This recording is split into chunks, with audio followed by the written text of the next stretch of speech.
Creeds are short statements of faith. They are meant to summarize what a religion stands for in just a few lines. Within Christianity, creeds became the official formulas that separated the faithful from the heretics. The Nicene Creed, the Apostles' Creed, the Athanasian Creed, these weren't written as poetic reflections. They were weapons of clarity and control. They decided who belonged inside the fold and who was outside. The role of creeds in Christian belief systems can only be understood if we see them as tools of order. Without them, Christianity was a chaotic landscape of different opinions. Early followers of Jesus did not all agree on who he was, what his death meant, or how salvation worked. Some believed he was purely divine. Others saw him as purely human. Some thought his death erased sin. Others thought it was just a tragic example of injustice. Creeds emerged to freeze one version of the story in place and to silence the rest. Think about how extraordinary that is. The very religion that claims to be rooted in truth had to write official slogans to lock down the truth. Instead of encouraging diversity of thought, it created a fence around the acceptable boundaries of belief. That fence wasn't just symbolic. Entire groups of people were persecuted or even killed for being on the wrong side of the creed. The Arians, who believed Jesus was not equal to God the Father, were declared heretics. The Gnostics, who had their own mystical interpretations, were pushed out. The creed became the judge, jury, and executioner of Christian thought. Why did this happen? Partly because religion is never just about personal faith. It is about institutions. When Constantine converted to Christianity and gave it imperial backing, the faith needed a unifying statement. An empire can't survive if its religion is fragmented into endless interpretations. Creeds solved that problem. They weren't born out of spiritual enlightenment. They were born out of political necessity. Even today, churches recite these ancient lines every Sunday as if they are timeless truths. In reality, they are historical artifacts of power struggles. The Nicene Creed, written in 325 CE, is repeated almost word for word in churches 1,700 years later. Think of how much science, philosophy, and knowledge has evolved in that time. And yet, these religious formulas remain frozen in place. They are recited by millions of people who may not even fully understand them.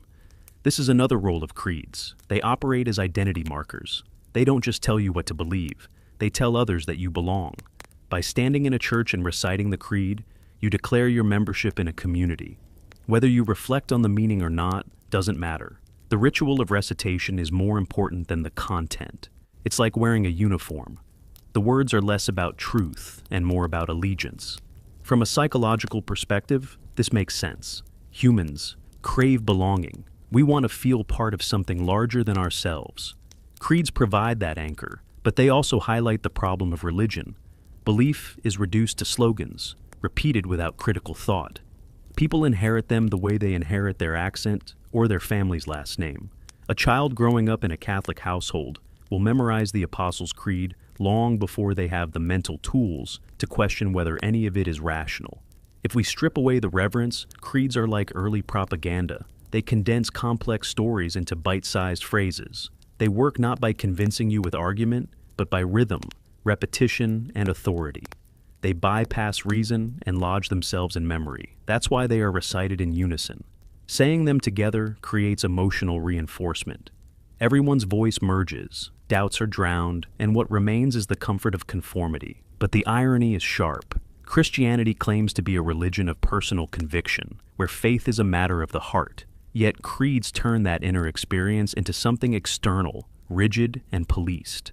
If you stray too far from the formula, you are no longer counted among the faithful. This transforms faith from a journey into a checklist. And the checklist is not yours to write. It is given from above, from councils and bishops who lived centuries ago. The role of creeds, then, is not just theological. It is deeply social. They protect institutions more than they protect truth. They keep communities bound together through shared words, even if the members live contradictory lives outside the church. That's why someone can commit all sorts of moral failings during the week, yet by reciting the creed on Sunday, still feel anchored to a sacred identity. The creed acts like a reset button, reaffirming that you belong, no matter your doubts or actions. And here is where the deeper question arises. Do creeds keep belief alive, or do they suffocate it? On one hand, they preserve a version of Christianity across centuries. On the other, they lock it into place so tightly that it cannot evolve. This tension explains much of the history of the Church. Whenever new ideas emerged, they collided with the rigidity of the creeds. Science, philosophy, social change, all had to either bend around the creeds or be branded as heresy. When we think about creeds, we often focus on the words themselves, but the real power of creeds lies not in what they say, but in how they function. They create boundaries. They draw a line in the sand and force a decision.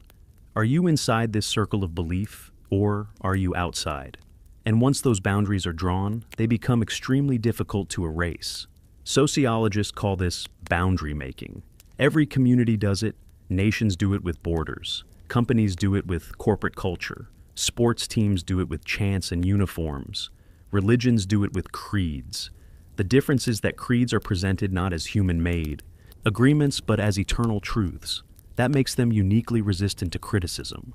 Questioning a nation's borders is seen as political. Questioning a company's culture is seen as professional risk.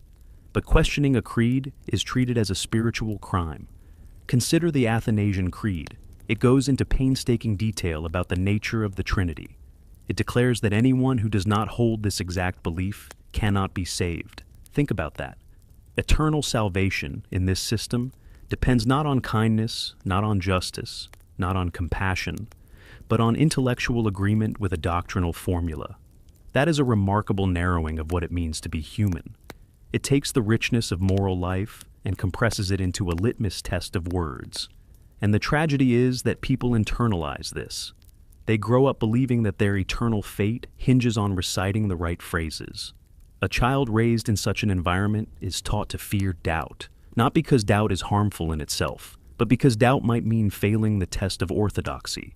The creed doesn't just tell them what to believe, it trains them in what not to think. It places entire questions off limits. This is how creeds become intellectual cages. By defining the truth in advance, they close the door on exploration. Imagine if science had operated this way. If physicists were told that certain answers were already declared and could not be questioned, we would never have discovered relativity or quantum mechanics. If medicine had worked this way, we would still be bleeding patients with leeches. But in religion, this freezing of thought is celebrated as faithfulness. The irony is sharp. Christianity claims to value truth, yet its most important statements are immune to revision. The creed is not a hypothesis to be tested. It is a declaration to be repeated. This puts it in direct conflict with how human knowledge actually grows. Every other domain of understanding evolves by challenging old assumptions. Religion, through its creeds, does the opposite. It glorifies the preservation of old assumptions. Another overlooked role of creeds is their use as instruments of hierarchy.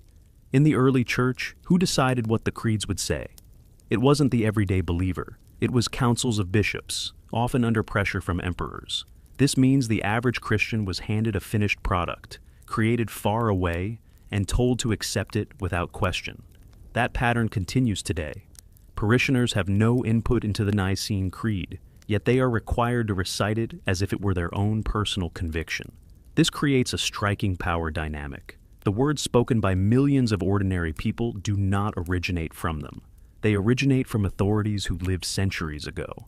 In a sense, believers are lending their voices to someone else's script. They become actors in a drama they did not write. And because the creed is declared sacred, there is no room for rewriting the lines.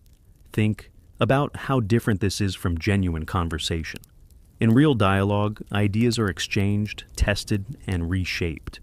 In creed recitation, nothing is exchanged. The script is fixed, and the individual's role is simply to echo it. That's not dialogue, it's indoctrination through repetition. The persistence of creeds also exposes something about the psychology of religion. Certainty is comforting, life is unpredictable, chaotic, and often unfair.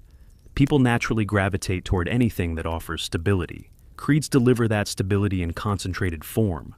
They take complex theological debates and turn them into neat, compact formulas. Even if the believer doesn't fully understand them, repeating them gives a sense of security. It's like carrying a talisman. The words themselves are treated almost like protective magic. But stability can also be suffocation. The very thing that keeps a religion unified can also prevent it from breathing. The creeds ensure that Christianity never fully escapes its 4th century mold. That's why modern Christians can live in a world of smartphones, satellites, and gene editing, while still reciting lines crafted in the age of Roman emperors. There is a kind of time capsule effect. The creed locks people into the mindset of an ancient world, while the rest of life races forward.